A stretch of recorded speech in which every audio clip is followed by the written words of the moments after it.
Alright guys, well, it's going good. Drive shaft in, jack shaft in, chain case sealed up, bearings tightened.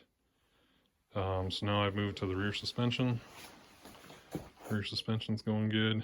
I'm a guy that likes to tilt the sled on its side, shoehorn the rear suspension into the front, attach the two front arms of the rear suspension, and then rotate the rear of it in.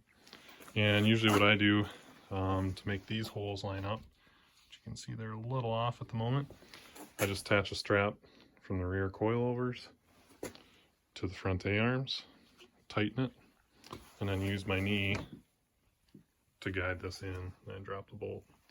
But anyway, things are going good. So the track looks nice. I got all the studs out. I knew it when I bought it, but there was one pull through on the track. So not terrible. There's still cord in between the window and whatnot. So again, I wouldn't race with it, but for what this sled's going to be, it's going to be just fine. Maybe someday there'll be a brand new track on here too. But anyway, I'll keep you posted. And it is really nice to see it start looking like a snowmobile instead of just a salvage sled. More to come.